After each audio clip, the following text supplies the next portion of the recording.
So Stephen, this is the new 2015 SARFL season kicked off. We've been 2 rounds in. Can you just give us a brief update on how you see the squad progressing?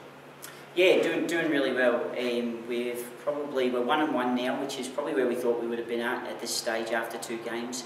The really good positive side is we've been able to give a game to a lot of new players.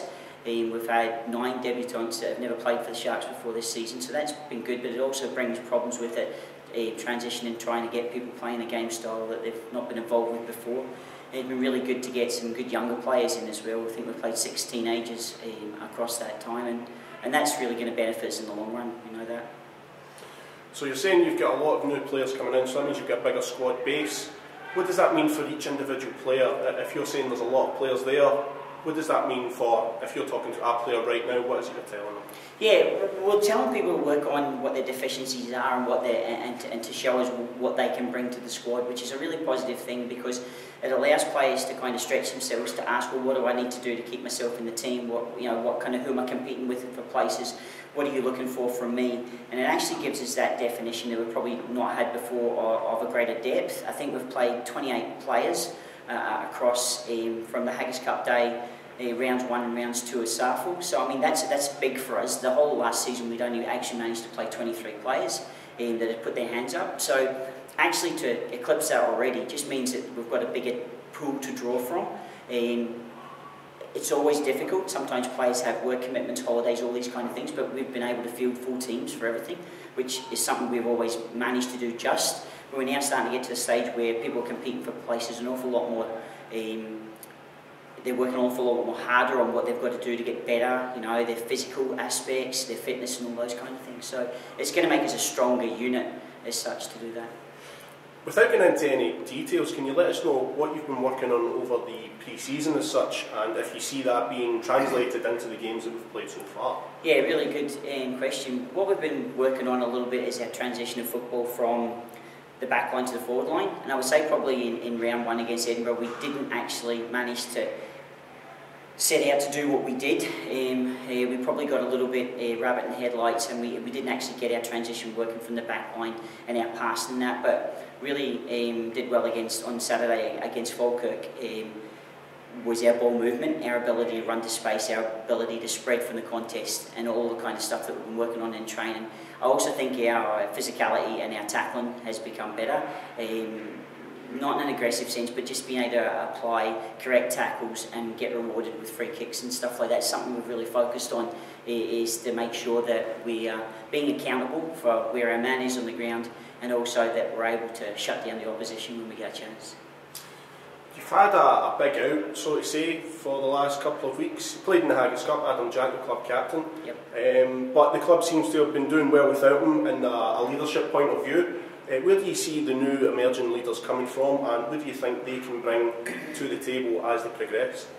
Yeah, it's also a good question. Well, obviously when somebody like Adam drops out through the injury, he doesn't necessarily really good clubman, and he's not been away from the club. In fact, he's been doing a runner for us for the last 2 games. He's been out there, he's been instructing people and passing on messages and making the team keep their head up and stuff like that. We do have a great bunch of young guys that we've had for probably 3 to 4 years that we see them as being the next natural progression as leaders, and I think they've all really stepped up. Some of the older heads that we've got as well, some of the really good thing is our Scottish players are able to use what they've learned from Adam over the last few years and actually talk on the field and talk their way through games. Sometimes when we're on our back foot, that drops off a little, and that's probably part of my job, is to make sure that they're as vocal when we're losing as well as when we're winning. Sometimes it's easy to fall back into that of, I don't want to say anything because things are going wrong, so we just need to make sure that we bring that up as well, and that we're vocal at all times, not just when we're winning. There's been a lot made on the Sharks social media and website of this club slogan, if you like, marching onwards. What does that mean to you, and how do you try and keep that going through the team? How do you translate that on the field, as well as taking it off the field and translating it on the field? Yeah, that's good.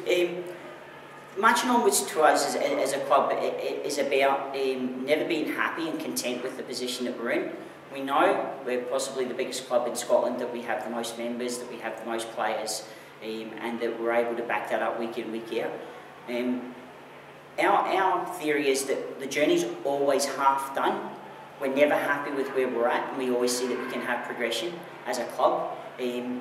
What that means for us at the moment is we've set ourselves some key goals and some aspects that will remain internal to the club of what we want to do this season, and we're working our way through to them.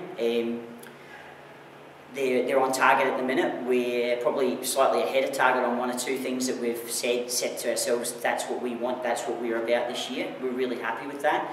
The Marching Onwards slogan and campaign is really just about that. It's part of our club song. And we just want to embrace that and take that forward with the fact that as a club we're here to stay, we're here to get bigger, we're here to get better.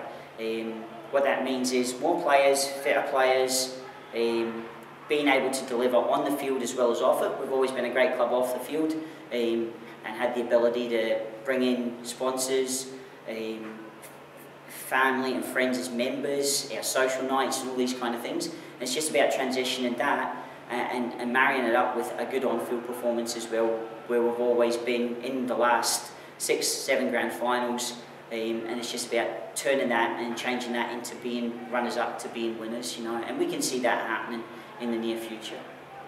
And just lastly, we've got 2 weeks break before we get another SARFL game. What do? Do you reinforce possibly some of the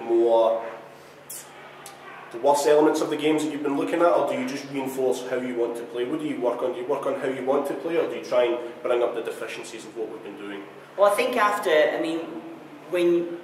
initially after you lose a game like we did in round 1, you look at what went wrong, and it's more about how we did we stick to our game plan, did we stick to our structure, did we do what we wanted to do, and if that was all the case and you still lost, then you would start to question maybe what you were doing. The problem we had in round 1 was we didn't actually stick to what we said we were going to do, so it's about reinforcing that and make sure the players are able to do that on the field on the day. So what we'll do is we'll just stick to what we've been doing here at training, continually enforcing that. We've seen from doing that, with only a week's break between round 1 and the next Saturday we played, round 2 against Falkirk, we already seen straight away from the Tuesday training that we were able to put some measures in place. So it's a learning process, it's a new game plan, it's a new structure that we're trying. We've got a lot of new players, as I'm saying, so it's about making sure they're aware of what happens, and it's great to do those kind of things in training, but it's also difficult to then people go out to the battlefield, if you like it, and it's getting them to put that in place and make sure they stick to that when we're out there. So for the next couple of weeks, we'll get some tired and fit bodies back, and that'll put us in a stronger place, and we'll just keep working on the things that we've been doing about ball to hands, clean possessions, and getting on the scoreboard.